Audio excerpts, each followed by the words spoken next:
Тарых барактары.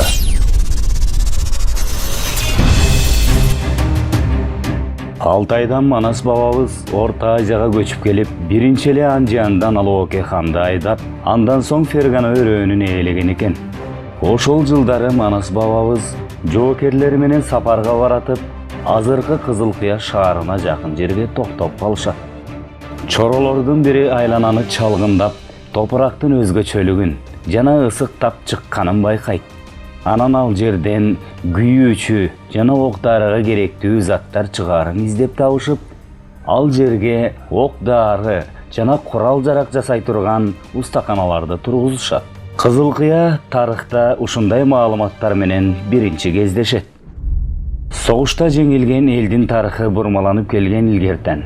Кыргыз тарыхы канча бурмаланды, ал бир гана Кудайга белгилүү. Азыркы учурда Чыңгызханды талашпаган эл аз. Бирок аны илим жолунда тарыхый булактар менен далилдөө зарыл. Ушул багытта Чыңгызхандын кыргыз экендигин орус окумуштуусу Евгений Кычанов жана башка аалымдар да айтып чыгышкан. Анткени менен талаш дале уланууда. Ноокат районунда Кызылкыя шаарына жакын жерде Апшыра Тасай деген чоң суу агып келип, Найман деген айылды аралап өтөт. Бул айылда Чыңгызхандын апасы Маралдын кыштагы болчу экен. Ошол Марал апанын жазган ырлары ушул күнгө чейин күнүн бүгүнкүдөй тарых барактарында калып олтурат. Ал төмөндөгүдөй ыр экен.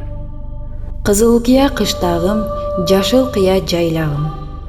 Чындыгында Чыңгызхандын доорунан 4 кылымдан кийин монгол эли пайда болгон. Азыркы доордо элдин баары Чыңгызханды монгол деп ойлошот.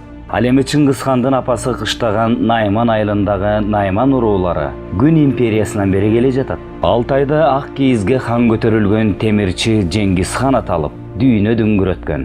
Илгерки сүрөттөрдү баамдасаңыздар, бул сүрөттөрдө Чыңгызхандын жигити ак калпак кийип турат. Ошентип Кызылкыя шаары бир гана шахтерлордун тарыхына байланбастан, баатырлардын тарыхында да бай экенин билдик. Чындыгында Орус империясынын учурунда да, андан кийин СССРдин доорунда да бул жердин кен байлыгына кызыгып, далай талаш тартыштар болуп келген.